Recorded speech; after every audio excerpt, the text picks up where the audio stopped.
السميع العليم من الشيطان اللعين الرجيم. بسم الله الرحمن الرحيم.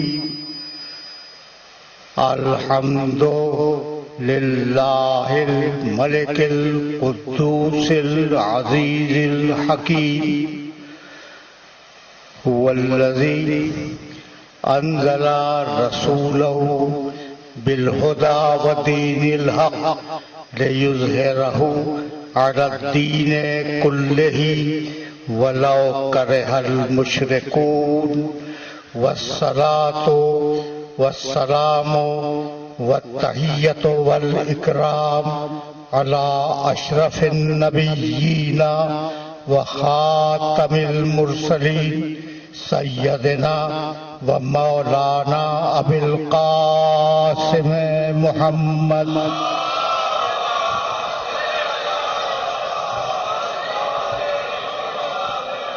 وأهل بيته الطيبين الطاهرين المعصومين المظلومين. أما بعد فقد قال الله سبحانه وتعالى في محكم كتابه المبين. بسم الله الرحمن الرحيم. قل أعوذ برب الناس ملك الناس إله الناس من شر الوسواس الخناس الذي يوسوس في صدور الناس. صلوات.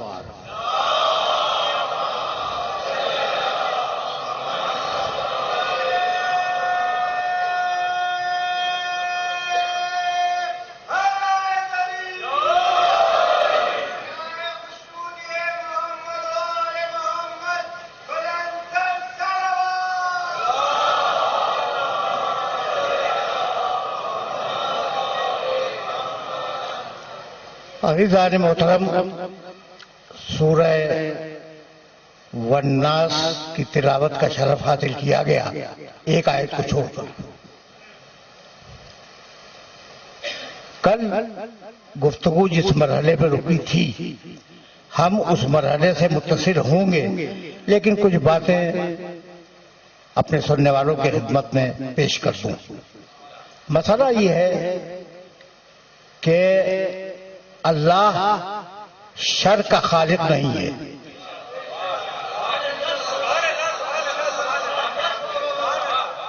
وہ فقط خیر کا خالق ہے.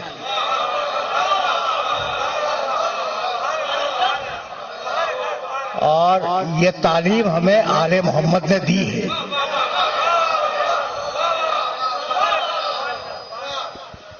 کہ پروردگار فقط اور فقط خیر کا خالق ہے، شر کا خالق نہیں ہے. تو یہ شر آتا کہاں سے ہے؟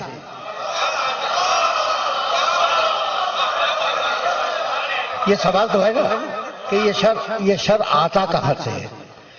کبھی ایسا ہوتا ہے کہ پروردگار نے ایک شے خلق کی اور اس کے مقابلے پہ ایک شے اور بنائی، دو چیزیں بنائی. ایک زمین بنائی اور ایک آسمان بنایا. اب آسمان سے زمین پر بیچ میں اگر کوئی شے آ جائے تو سایہ آئے گا یا نہیں؟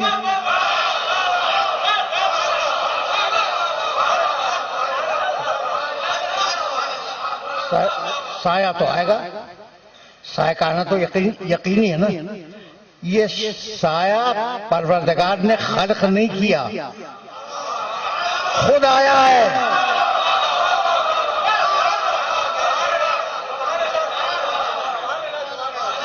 تو اب شر کا مفہوم سمجھ میں آیا؟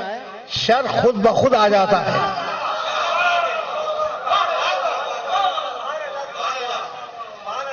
اب میں نے یہ سورہ مبارکہ جو آپ کی خدمت میں پیش کیا، ترجمہ کل بھی میں نے عرض کیا تھا، ترجمہ آج بھی عرض کر دوں تاکہ ایک لفظ کی وضاحت ہو جائے. بسم اللہ الرحمن الرحیم. قل اعوذ برب الناس. میں پناہ چاہتا ہوں، رسول کہو کہ میں پناہ چاہتا ہوں اللہ کی جو رب الناس ہے. ملک الناس انسانوں کا بادشاہ ہے، الہ الناس انسانوں کا اللہ ہے۔ قل اعوذ برب الناس سے، ملک الناس سے، الہ الناس سے۔ کس چیز سے پناہ چاہتا ہوں؟ من شر الوسواس، وسوسے کے شر سے۔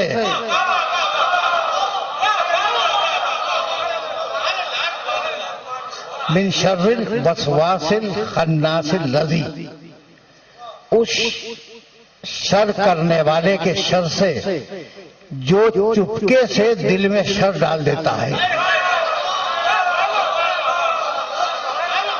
من شر الوسواس الخناس الذی یوسوس فی صدور الناس، اور وہ ہر انسان کے سینے میں وسوسہ کرتا ہے۔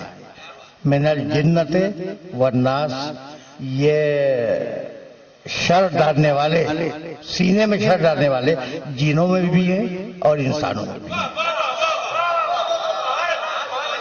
بات ترجمہ تو واضح ہو گیا۔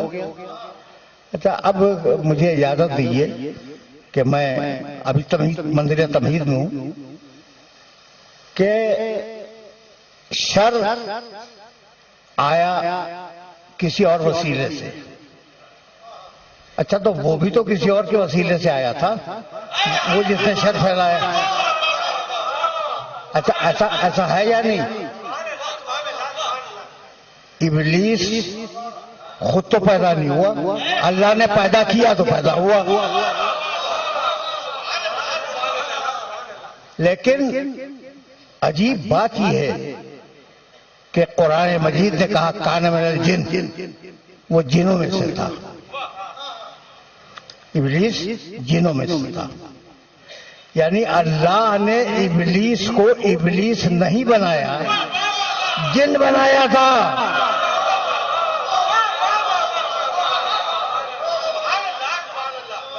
کانا من الجن ففسق عن امر ربہ، وہ جن تھا اور اس نے اپنے رب کے حکم کی نافرمانی کی، تو اسی لیے اللہ نے اسے دھتکار دیا۔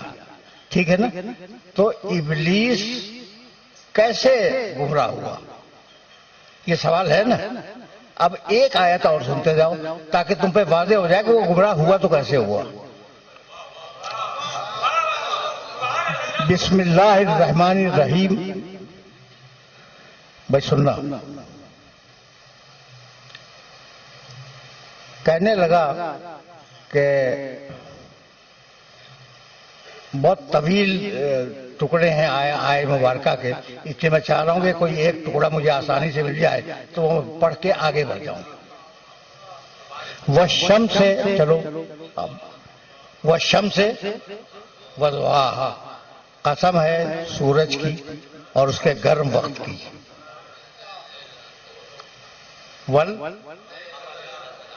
والقمر اذا تلاہا، قسم ہے چاند کی جو سورج کے فوراً بعد آئے۔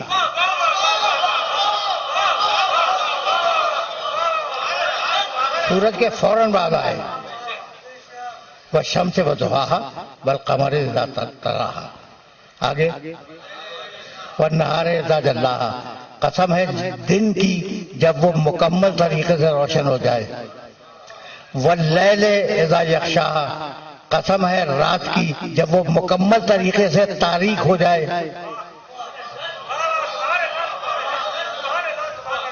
والسماء وما بناہا، کیا اچھا آسمان بنایا۔ والارض وما طحاہا، کیا خوبصورتی کے ساتھ اللہ نے اس زمین کو لڑکا دیا۔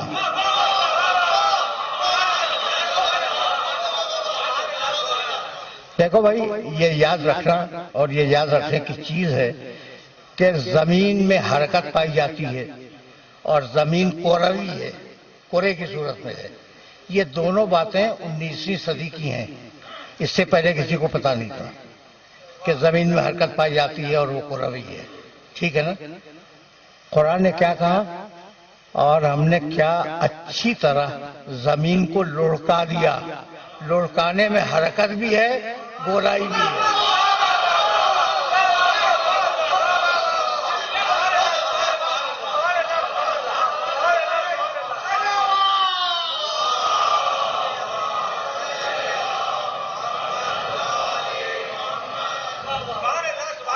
ٹھیک ہے نا؟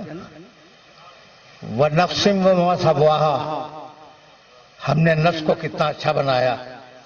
آگے کیا ہے؟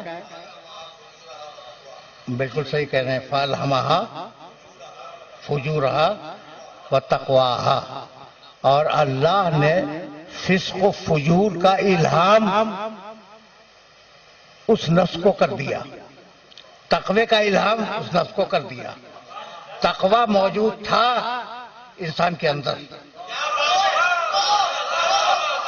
فجور موجود تھا انسان کے اندر. اب کوئی تقوی کو اگر ڈیولپ کر لے متقی بن جائے، کوئی فسق و فجور کو ڈیولپ کر لے ابلیس بن جائے.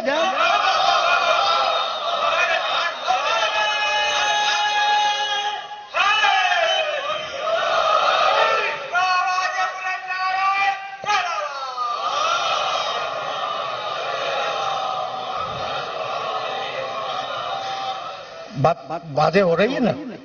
تو ابلیس اپنی منطق اور اپنے فلسفے سے گمراہ ہوا، اس میں مشیت الہی کو کوئی دخل نہیں ہے.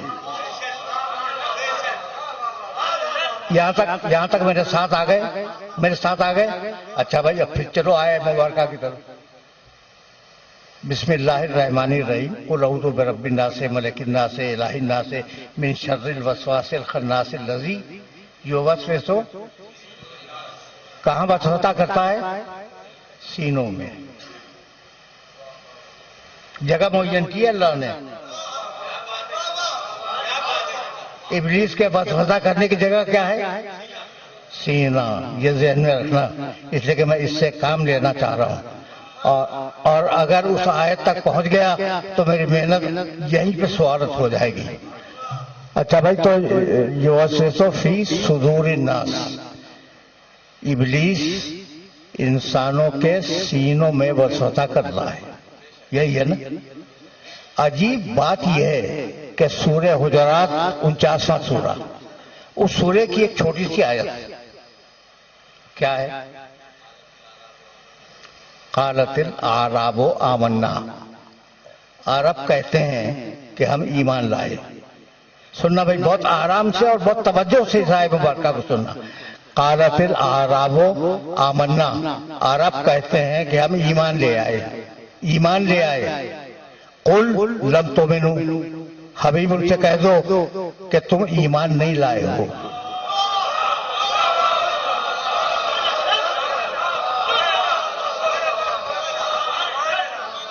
وہ کہہ رہا ہے، عرب کہہ رہا ہے کہ ہم ایمان لے آئے.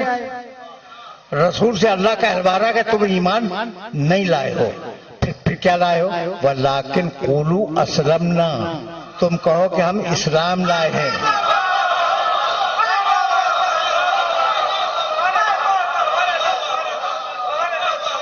ہم ایمان نہیں لائے ہیں، ہم اسلام لائے ہیں. وَلَمَّا يَدْخُلِ الْإِيمَانُ فِي قُلُوبِكُمْ، اور ابھی تو ایمان تمہارے دلوں میں بھی داخل نہیں ہوا.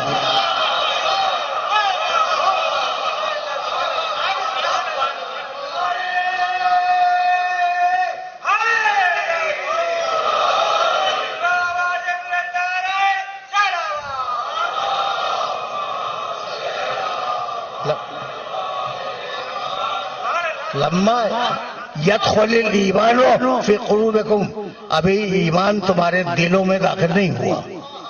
قلب دل، صدر سینہ. بھائی توجہ رہے بھائی، بہت توجہ رکھنا. قلب سینہ جس کا واحد قلب ہے اور جمع ہے قلوب. ٹھیک، اور اس کا واحد صدر ہے اور اس کی جمع ہے صدور. سینہ صدر، سینے صدور. قلب دل، قلوب بہت سے دل. بات واضح ہو گئی؟ بہت توجہ رکھنا. تو ایمان کی جگہ کیا ہے؟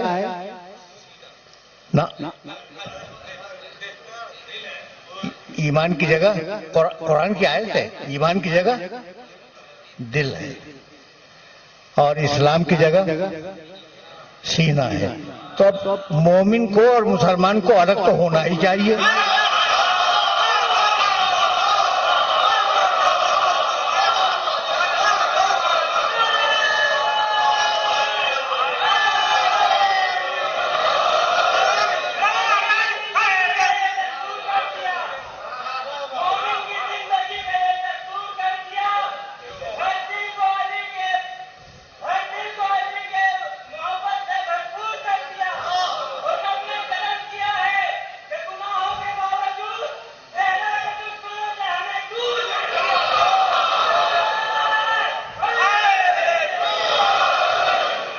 تو اب مسلمان میں اور مومن میں فرق ہونا چاہیے نا. جب قرآن خود کہہ رہا ہے کہ تم مسلمان ہوئے ہو، تمہارے دل میں ایمان ابھی داخل نہیں ہوا. ایمان جاتا ہے دل میں. توجہ رہے، توجہ رہے. اس لیے کہ اب کچھ کہنا چاہ رہا ہوں میں. ایمان دل میں جاتا ہے، اسلام سینے میں جاتا ہے. اتنی بات واضح ہو گئی. اور دونوں آیتیں ذہن میں رکھو گے، دونوں آیتیں. وہاں کہا کہ صدور الناس، سینے میں گمراہ کرتا ہے، سینے میں گمراہ کرتا ہے. اور یہاں کہا کہ ایمان ابھی تمہارے دلوں تک نہیں پہنچا. تو اتنا تو طے ہو گیا کہ مسلمان گمراہ ہو سکتا ہے، مومن کے گمراہ ہونے کا امکان نہیں ہے.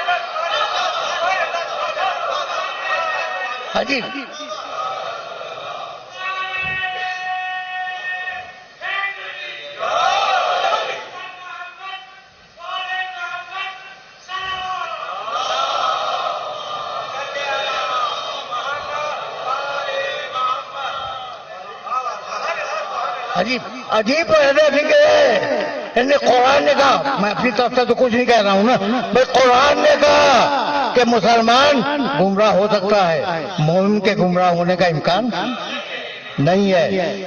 اس لیے کہ اس دل میں علی کی محبت ہے.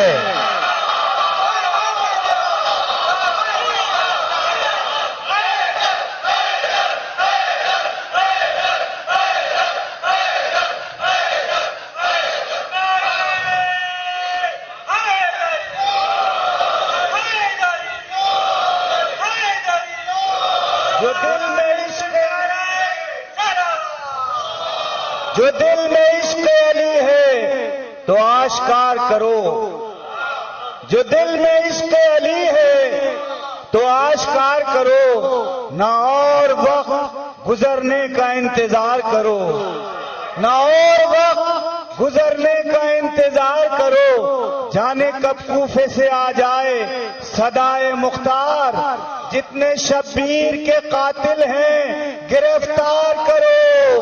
نعرہ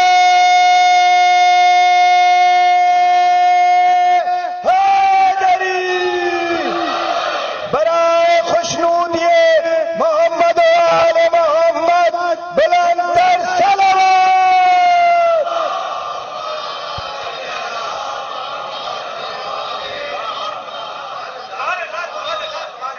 اب ذرا بات اب یہیں سے آگے بڑھ جائے تو سمجھ میں آ گیا کہ گمراہ ابلیس کرتا ہے، اور ابلیس گمراہ ہوا اپنے ارادے سے. یہ یاد رکھو گے نا. یہ تمہیں علم کلام کا بہت دقیق مسئلہ سمجھا رہا ہوں، اس سے زیادہ آسان میں کر بھی نہیں سکتا. ابلیس گمراہ ہوا اپنے ارادے سے، اور پہلا جھگڑا تمہارے باپ سے ہوا.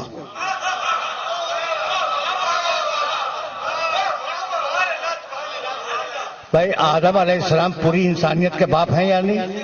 میرے بھی باپ ہیں، تمہارے بھی باپ ہیں. تو پہلا جھگڑا ابلیس سے ہوا.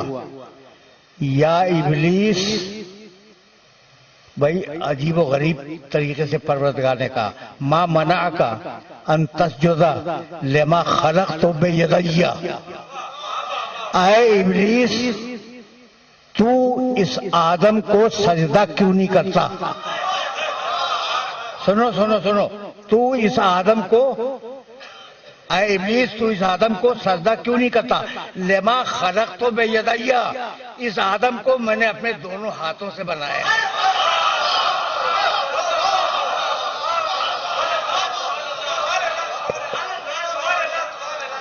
بھائی جو لفظ تھا اس کا ترجمہ میں نے کر دیا. اب میں اس پہ بات نہیں کروں گا کہ وہ ہاتھ تھے کیا.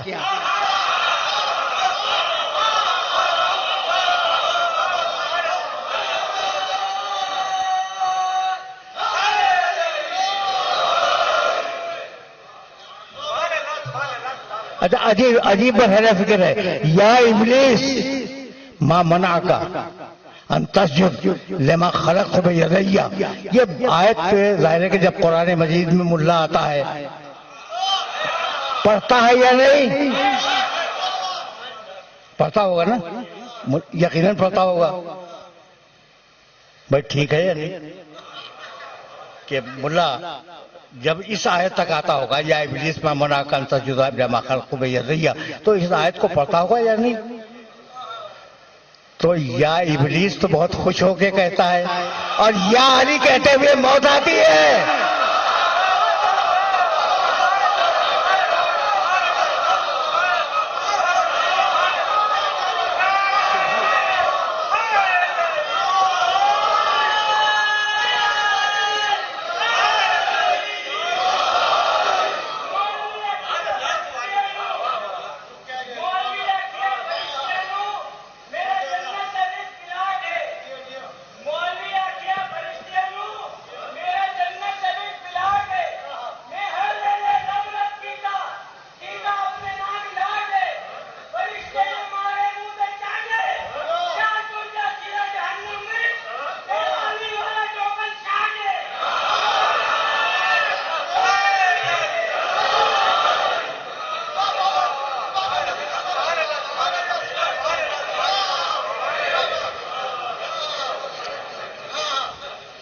تو تم نے سن لیا قرآن نے کیا کہا ابلیس سے. کہنے لگا پروردگار بات یہ ہے کہ خلقتہ من طین وخلقتنی من نار، تو نے اسے مٹی سے بنایا ہے، مجھے آگ سے بنایا ہے. آگ چونکہ افضل ہے مٹی سے، اس لیے میں اس کو سجدہ نہیں کروں گا. دیکھو اسلام بہت باریک ہے. کچھ سمجھ میں آیا؟ ابلیس کی دلیل سامنے آ گئی کہ وہ کہتا ہے کہ چونکہ میں آگ سے بنا ہوں اور آگ مٹی سے بلند ہے، ٹھیک، اس لیے میں بلند ہوتے ہوئے پست کو سجدہ نہیں کروں گا. بھائی کیسے طے ہوا کہ آگ مٹی سے بلند ہے؟ دلیل کیا ہے؟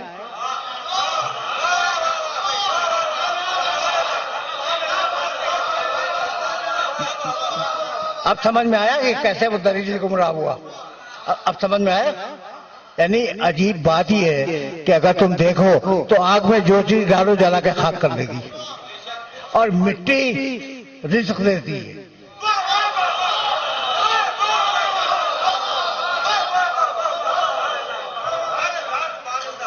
مٹی رزق فراہم کرتی ہے، انسان کو غذا فراہم کرتی ہے، انسان کو پانی فراہم کرتی ہے، بہت کچھ جو کچھ بھی انسان کو ملتا ہے طعام و غذا کے لیے اور چیزوں کے لیے وہ مٹی تو دیتی ہے نا. تو یہ طے کیا تم نے کیسے کہ آگ افضل ہے مٹی کمتر ہے؟ بھائی توجہ رکھنا. دیکھیں اب میں آگے بڑھ رہا ہوں یہاں سے اور میرے پاس ابھی وقت ہے.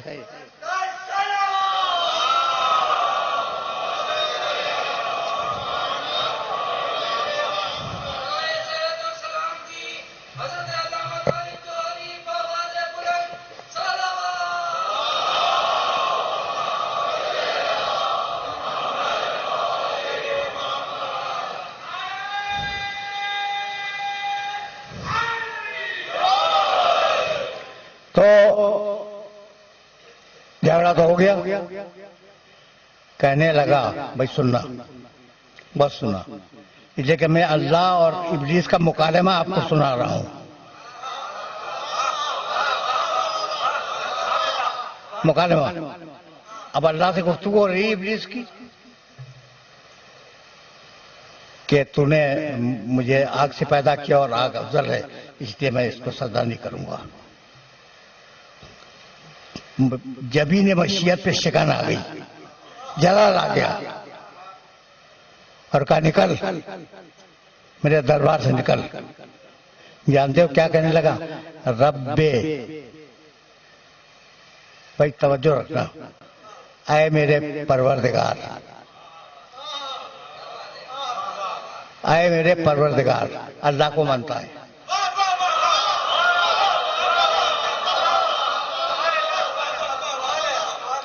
اللہ کو مانتا ہے. کہنے لگا کہ فابعثنی الی یوم یبعثون، مجھے اس وقت تک کی مہلت دے دے جب قیامت ہوگی. قیامت کو مانتا ہے.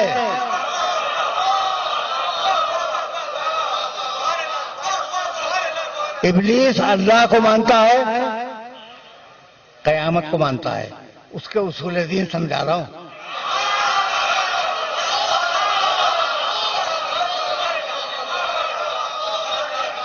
اس کے اصول دین، ابلیس کے اصول دین.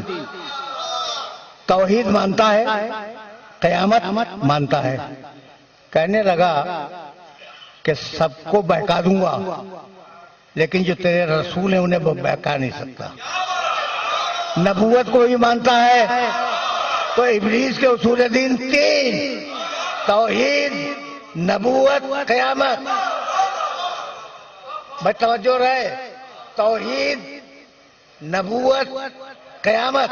اور دو چیزوں کا منکر ہے، نہ اللہ کے عدل کو مانتا ہے، نہ آدم کی امامت کو مانتا ہے.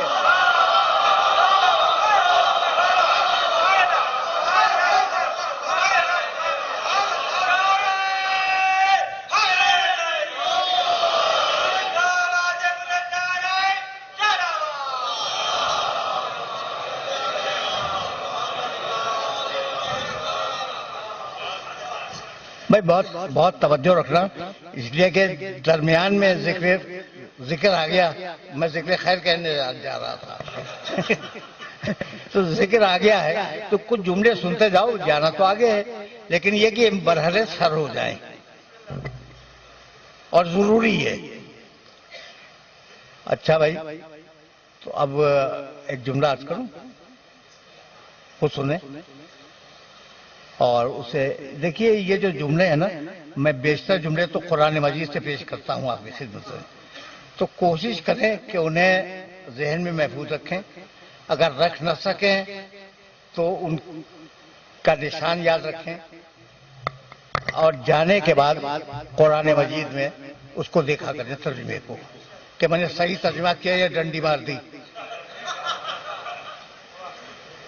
ٹھیک ہے نا؟ تو قرآن مجید نے عجیب بات کہی. ابلیس توحید مانتا ہے، رسالت مانتا ہے، قیامت مانتا ہے، اور کہتا ہے قیامت تک کی مہلت دے دے. کہا جاؤ، ہم نے تمہیں وقت معلوم تک کی مہلت دی، ایک خاص وقت تک تمہیں مہلت دے دی. قیامت تک تو نہیں، کچھ دنوں، اور اللہ کے علم ہے کہ وہ دن کتنے ہیں، ابھی تک تو چل ہی رہے ہیں، ابھی تک تو چل ہی رہے ہیں. ٹھیک ہے نا؟ تو دن چل رہے ہیں، تمہیں جاؤ وقت معلوم تک کی مہلت دے دی. یوم الوقت المعلوم، ہم نے تمہیں وقت معلوم تک کی مہلت عطا کر دی.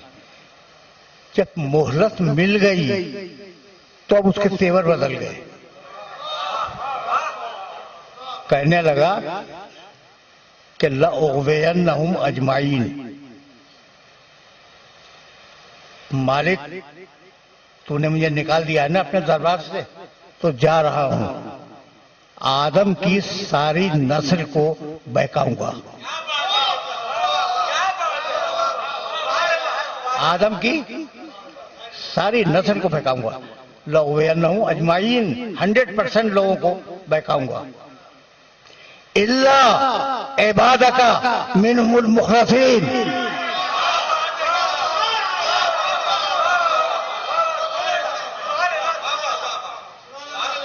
دیکھیے اللہ عبادک منہم المخلصین، جو تیرے مخلص بندے ہیں، مخلص نہیں،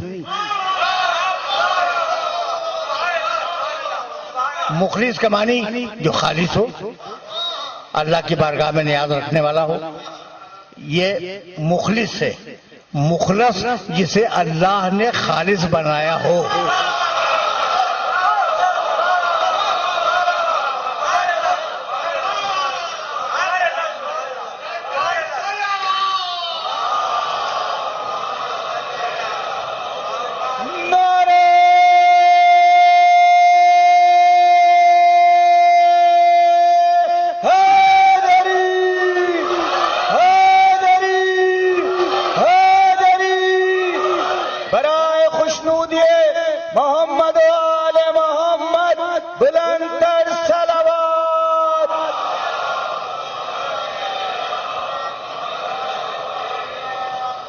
اللہ عبادک منہم المخلصین، پروردگار جو تیرے مخلص ترین خالص ترین بندے ہیں انہیں بہکا نہیں سکتا.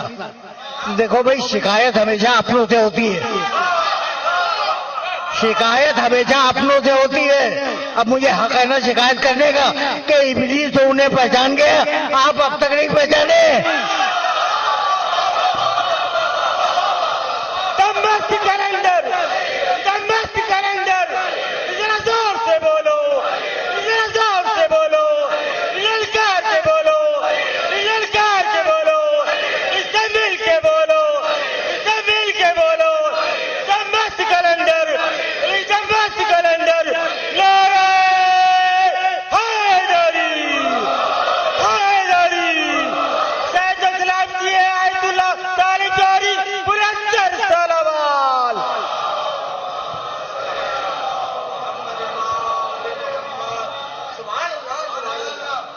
بھائی توجہ رہے، لَأُغْوِيَنَّهُمْ أَجْمَعِينَ.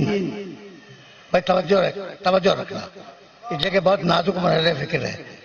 میں آدم کی پوری نسل کو بہکاؤں گا، اور ایک جگہ نہیں ہے جملہ قرآن میں، کئی جگہوں پہ ہے. لَأَحْتَنِكَنَّ ذُرِّيَّتَهُ إِلَّا قَلِيلًا. ذریتہ، آدم کی پوری ذریت کو بہکاؤں گا. بھائی آپ ذریت آدم میں ہیں یا نہیں ہیں؟ آدم کی نسل ہے، آدم کی ذریت ہے. بھائی آپ کا کوئی جھگڑا ہے ابلیس سے؟ نہیں ہے نا. میرا تو کوئی نہیں ہے. ہاں، شخصیتوں پہ جھگڑا ہو جائے دوسری بات ہے.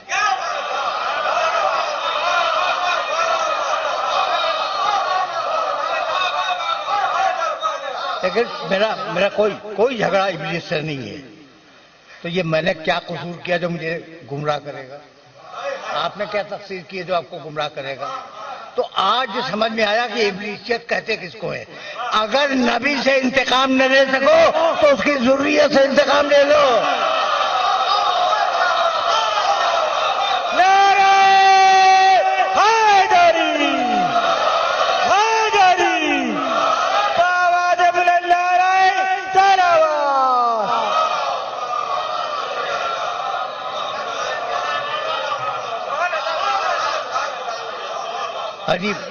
عجیب مرحلہ فکر ہے، عجیب مرحلہ فکر ہے.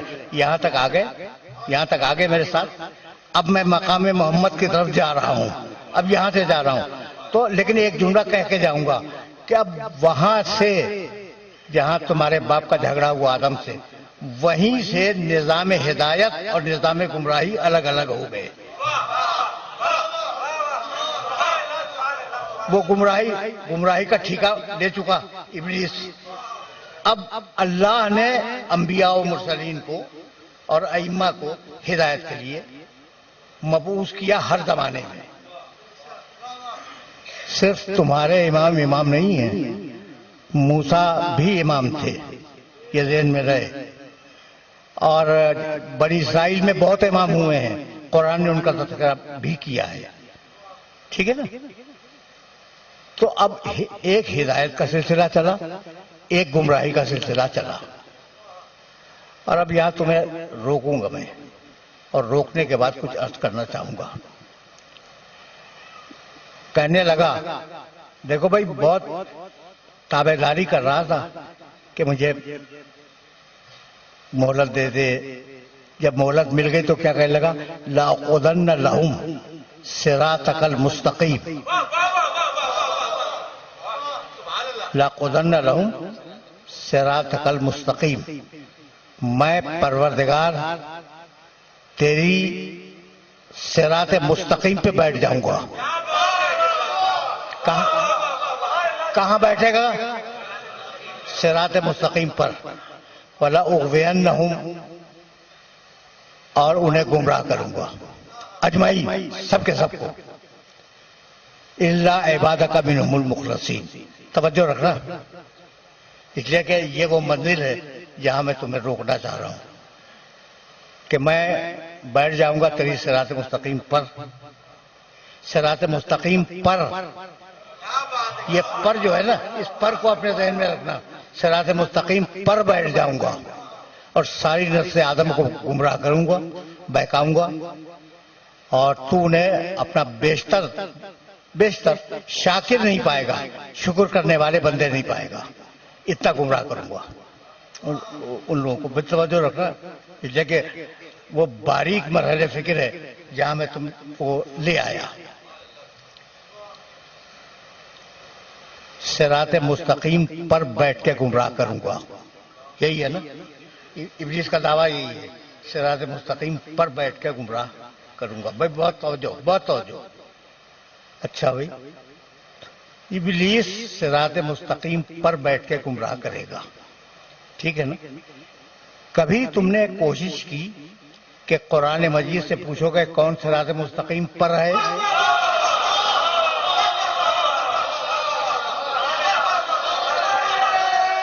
کون ہے؟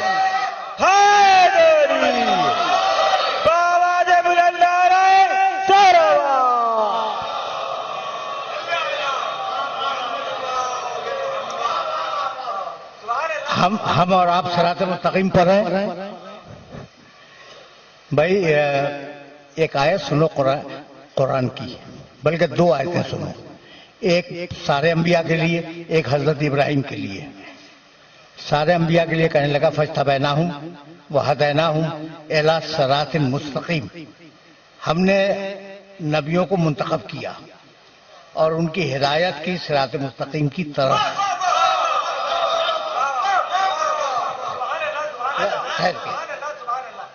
کیا کیا میں نے ہدایت کی. کس کی؟ نبیوں کی. نبیوں کی ہدایت ہوئی صراط مستقیم کی طرف. اور اب ابراہیم علیہ السلام کی آیت سنتے جاؤ. ابراہیم علیہ السلام کا اسٹیٹس تمہیں معلوم ہے کہ رسول اللہ کو چھوڑ کر، پیغمبر اکرم کو ہٹا کے باقی جتنے انبیاء و مرسلین گزرے ہیں دنیا میں، ان سب سے افضل ہے حضرت ابراہیم. کتنی بڑی شخصیت ہے. کہنے لگا ان ابراہیم کان امتن قانتن للہ حنیفن ولم یک من المشرکین شاکرا لانعمہ اجتباہ وہداہ الی صراط مستقیم.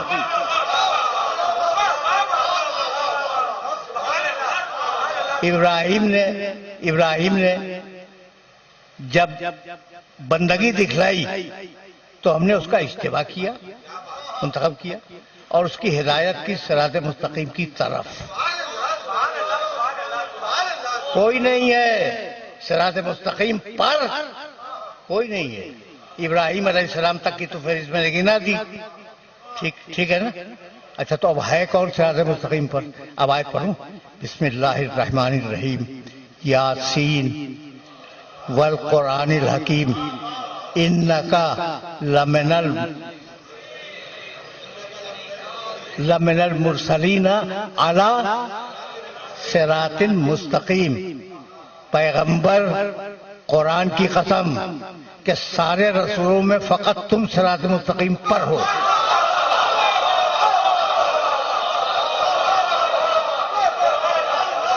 فقط تم.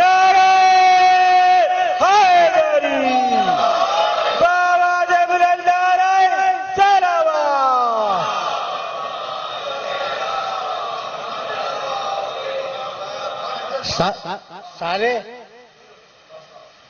پیغمبروں میں فقط تم ہو اکیلے صراط مستقیم پر. تو اب کون رہ گیا صراط مستقیم پر؟ اکیلے رسول اللہ. میں تلاش کر رہا تھا قرآن پڑھتے ہوئے تو مجھے ایک اور ملا.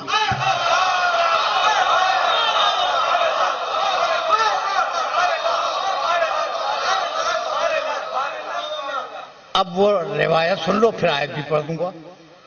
روایت یہ ہے کہ حضرت عبداللہ ابن مسعود رضی اللہ تعالیٰ عنہ ایک دن پیغمبر اکرم کی خدمت میں آئے اور کہنے لگے کہ یا رسول اللہ آپ صراط مستقیم پر ہیں، لیکن قرآن کی ایک دوسری آیت میں ایک اور شخص کو صراط مستقیم پر کہا گیا، وہ کون ہے؟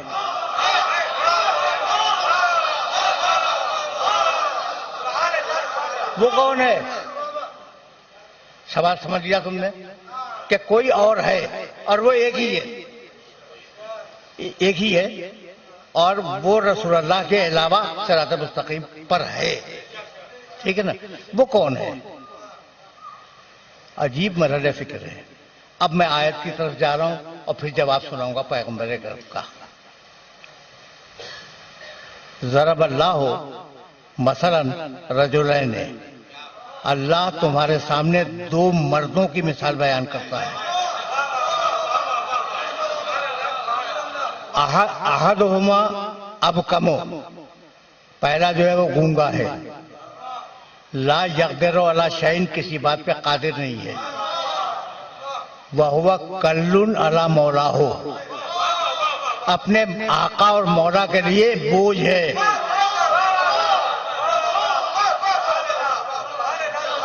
اینما یوجہ ہو لا جاتے بخیر، اس کا مولا اسے کہیں بھی بھیجے وہ خیر لے کے واپس نہیں آتا،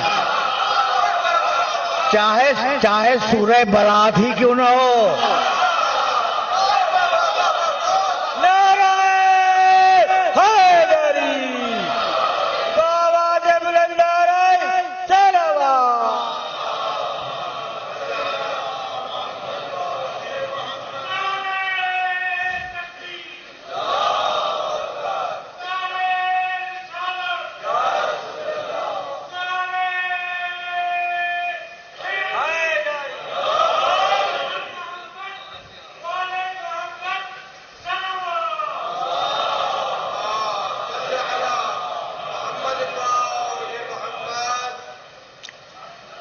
اینما یوجہ ہو لا جاتے بخیر، اس کا مولا اسے کہیں بھی بھیجے وہ خیر لے کے واپس نہیں آتا. ہل یستوی ہوا، کیا یہ شخص اس شخص کے برابر ہو سکتا ہے؟ ہل یستوی ہوا ومن یأمر بالعدل وہو علی صراط مستقیم. ایک اور ہے جو عدل پہ قائم ہے اور صراط مستقیم پر ہے.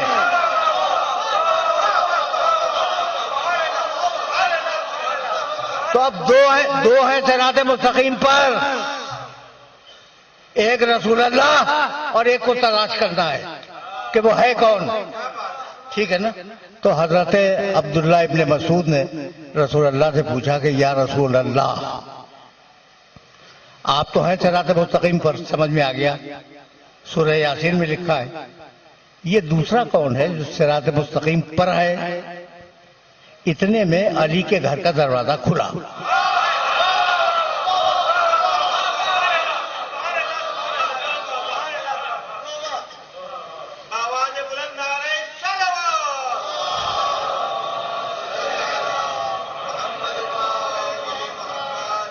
اور علی باہر نکلے اب دیکھیے کوئی صاحب اگر آ رہے ہو، ایک صاحب باہر جا رہے ہیں یا باہر سے اندر آ رہے ہیں، مجھے نظر آئے، میں نے دیکھا، ٹھیک ہے نا، اور پھر آپ سے باتیں کرنے لگا. یہ طریقہ ہے کہ اگر کوئی آئے یا جائے، یہ سامنے آ جائے تو توجہ ہوتی ہے کہ کون آیا کون گیا، ہے نا. تو جیسے ہی علی نکلے، ابن مسعود نے دیکھا علی کی طرف، دیکھ لیا نا، اور پھر مڑے عبداللہ ابن مسعود رسول کی طرف کہ یا رسول اللہ وہ دوسرا کون ہے جو صراط مستقیم پر آئے؟ مسکرا کے فرمانے لگے دیکھ بھی رہے ہو اور پوچھ بھی رہے ہو.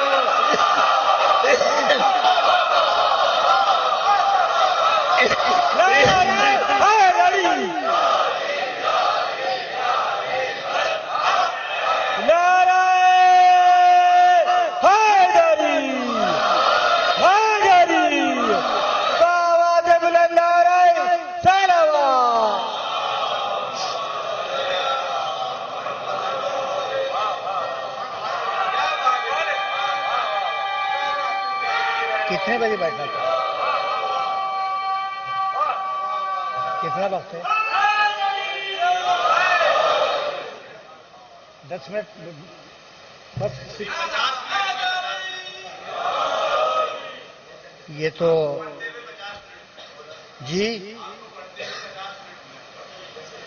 10 منٹ باقی ہیں تو میں کروں کیا؟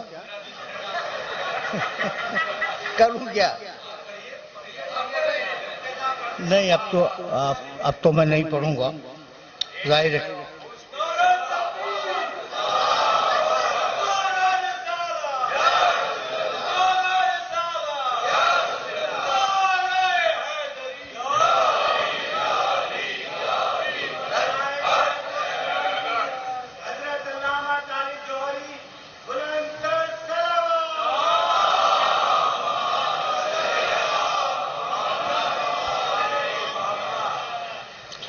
میں واقعہ یہ ہے کہ یہ حضرات صحیح فرما رہے ہیں کہ 10 منٹ سے شاید بچے ہوں، اور ابھی گفتگو اب تو میں نے شروع کی تھی،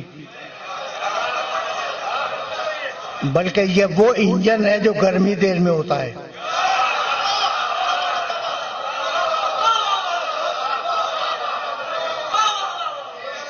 ٹھیک ہے نا؟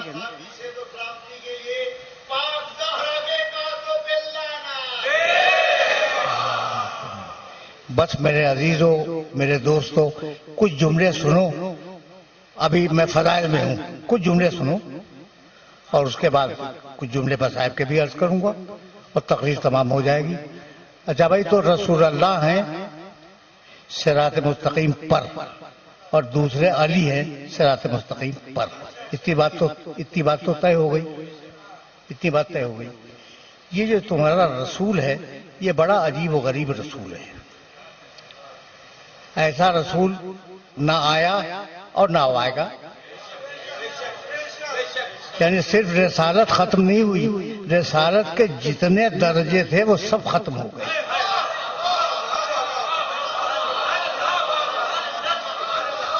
اس نبی پر رسالت کے جتنے بھی درجے تھے وہ سارے کے سارے ختم ہو گئے. یہ میں کہنا چاہ رہا ہوں. اور اب میں آیا تھا پیغمبر اکرم کی طرف اور پھر جانا تھا فضائل کی طرف. تو فضائل تو ہو گئے، فضائل تو لیکن کچھ جملے سن لو تو اچھا ہے.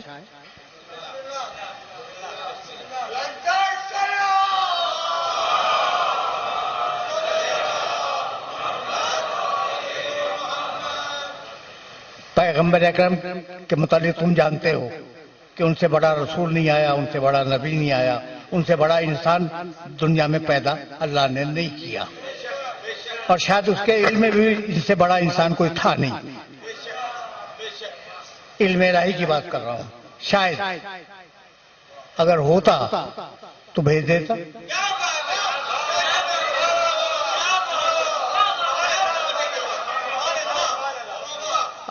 عجیب صورتحال ہے نا. میں کیسے آپ کی خدمت میں عرض کروں. حضرت موسیٰ علیہ السلام کوئی چھوٹی شخصیت نہیں ہے، بہت بڑے نبی ہیں، بہت ہی بڑے. اور اتنے چہیتے ہیں کہ قرآن بھرا ہوا ہے ان کی گفتگو سے اور اللہ کی گفتگو سے. بہت جگہوں پر قرآن مجید نے ان کے کلام کو کوٹ کیا ہے اور اللہ کا جواب بھی کوٹ کیا ہے. تو موسیٰ علیہ السلام یقیناً بہت بڑی شخصیت ہیں، لیکن آپ کا کیا خیال ہے کہ موسیٰ کی ہمت ہے کہ رسول کے برابر کھڑے ہو جائیں؟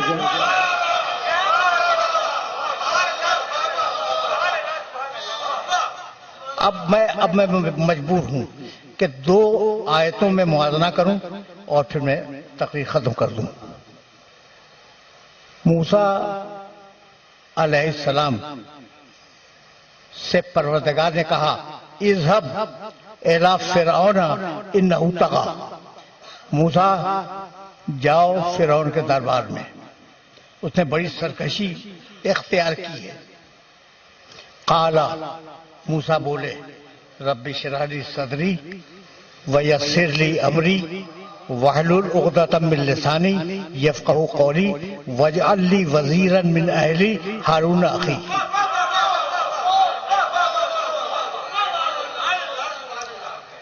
جو موسیٰ نے کہا تھا وہ پورا میں نے سنا دیا. موسیٰ جاؤ فرعون کے دربار میں، اس نے بڑی سرکشی اختیار کی ہے، اس پہ ہدایت کرو. کہا پروردگار رب اشرح لی صدری، میرے سینے کو کھول دے، ویسر لی امری، میرے کام کو آسان بنا دے، واحلل عقدۃ من لسانی یفقہوا قولی، میری زبان کی گتھیوں کو کھول دے تاکہ لوگ میری بات سمجھ سکیں. واجعل لی، اور مجھے دے دے ایک وزیر میرے خاندان سے، مجھے دے دے ایک وزیر میرے خاندان سے. کون؟ ہارون، نام بھی لیا، پھر رشتہ بھی بتایا، اخی، وہ میرا بھائی ہے.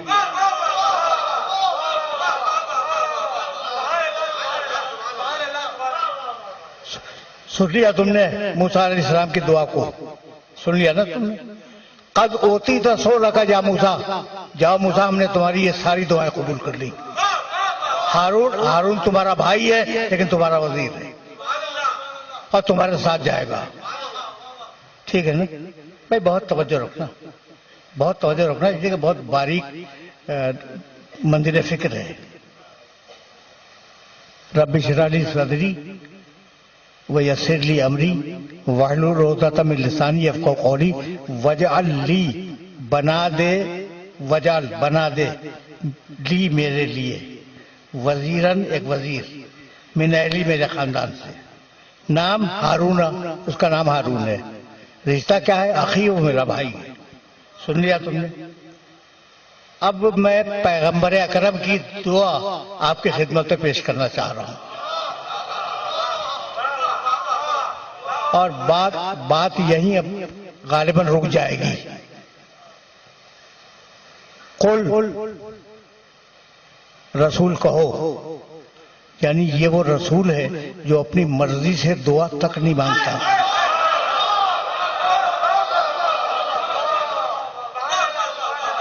دیکھ رہے ہو نا، یہ عجیب رسول ہے، اپنی مرضی سے دعا تک نہیں مانگتا.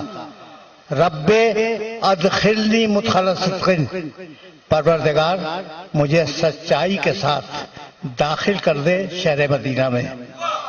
وَأَخْرِجْنِي مُخْرَجَ صِدْقٍ، اور سچائی کے ساتھ نکال دے شہر مکہ سے. وَجَعَلْ، دیکھو آپ لفظ کو لفظ سے ملا لینا، موسیٰ کے الفاظ کو اور رسول اللہ کے الفاظ کو. وَجَعَلْ لِي، اور بنا دے میرے لیے، من لدن کا، اپنے پاس سے،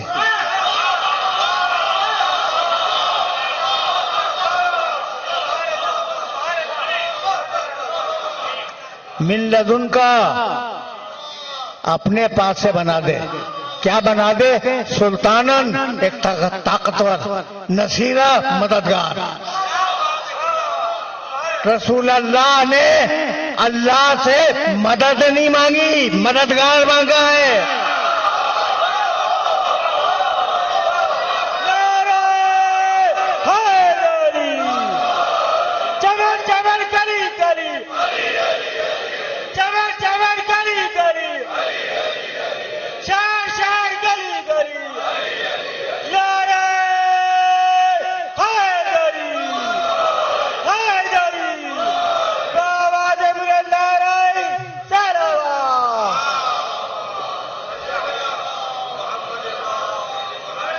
یہ جملہ تمہاری سمجھ میں آیا کہ رسول نے اللہ سے مدد نہیں مانگی، یا اللہ مدد کا کوئی جواز نہیں ہے.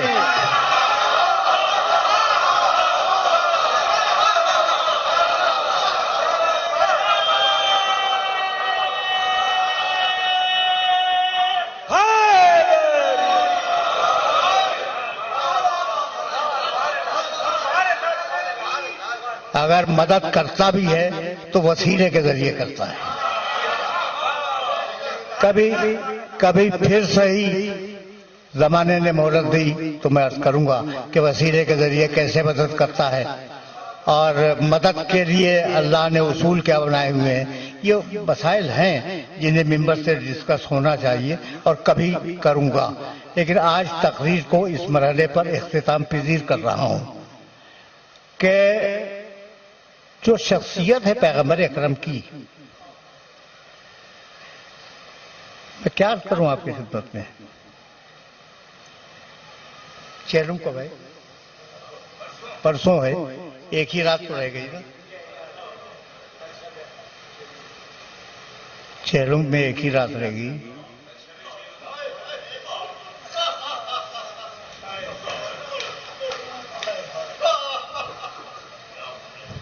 اگر یوں تو آل محمد میں کون ایسا ہے جو رسول کی شبیہ نہ ہو، لیکن اگر مکمل شبیہ دیکھنی ہو تو حسین ابن علی کو دیکھو.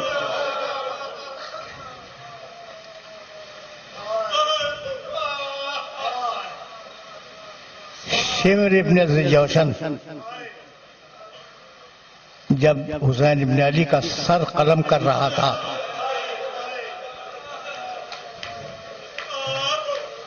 دیکھو دو چار جملے شہزادی سکینہ کے لیے کہوں گا.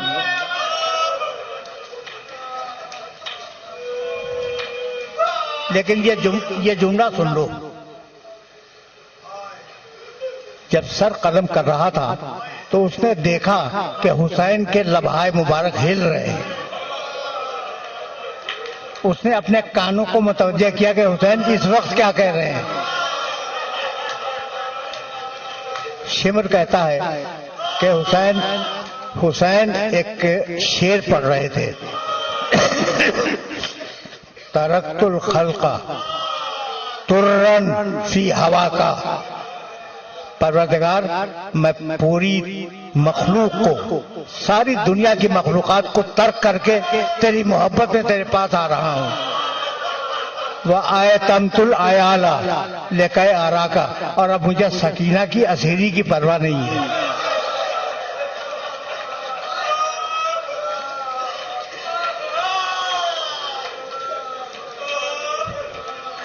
بات اس بچی تک آ گئی نا. صاحب اکلیل المصائب نے ایک روایت لکھی ہے جو میں نے بارہا پڑھی اور اپنے سننے والوں تک وہ روایت پہنچائی کہ سنو بھائی، پڑھنا تو نہیں چاہ رہا تھا لیکن روایت ہے تو پڑھ کے میں آگے بڑھ جاؤں گا. دو چار جملے، زیادہ نہیں. کہ امام حسین علیہ السلام کی شہادت کے بعد تم نے سنا ہوگا چادریں لوٹ لی گئی، سیدانی ہوگی. یہ تو مشہور ہے نا، بہت مشہور ہے. بچی کے گوشوارے نکال لیے گئے.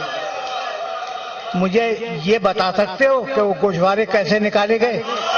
اتار کے نہیں نکالے گئے، کھینچ کے نکالے.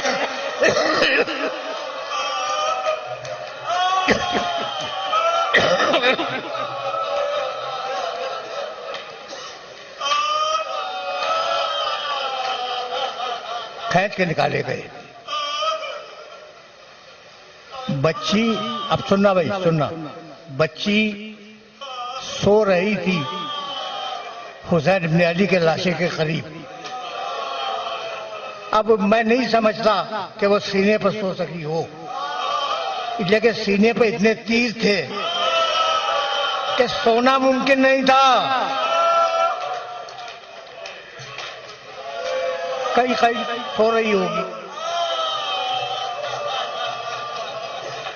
اتنے میں فوج یزید کے کچھ لوگ گزرے اور انہوں نے دیکھا کہ حسین کی بیٹی چھوٹی سی بچی وہ سو رہی ہے لاشے کے قریب. تو وہ آئے اور کہنے لگے کہ بچی، چھوٹے بچے لاشوں کے قریب راتیں نہیں گزارا کرتے.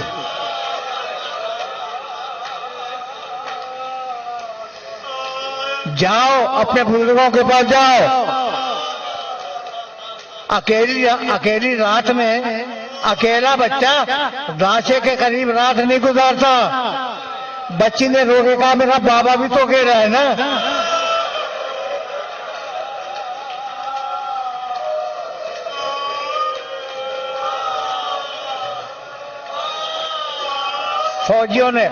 فوجیوں نے پھر سمجھانا چاہا بچی کو. بچی رونے لگی، کہنے لگی کچھ کام کرنے ہیں وہ کام کر لوں پھر میں چلی جاؤں گی. کہا بیٹی تیرا کام کیا ہے جو تو کرنے کے لیے رکی ہوئی ہے؟ کہا میرے بابا کا لاشا اڑیاں ہے، میں درختوں سے پتے چن کے لاؤں گی، اپنے بابا کے لاشے پہ ڈالوں گی. میرے بابا کو کسی نے کفن نہیں دیا، میں کوئی چادر تلاش کروں گی، اپنے بابا کو کفن دوں گی. اور میرے بابا کی نماز جنازہ نہیں ہوئی. آخری جملہ سنو، میرے بابا کی نماز جنازہ نہیں ہوئی. میں راستے میں جا کے بیٹھ جاؤں گی، شاید مسلمانوں کا کوئی قافلہ گزرے تو میں آواز دوں گی قافلے والوں ایک غریب مسلمان دنیا سے گزر گیا ہے، آ کر اس کی نماز دے دینا.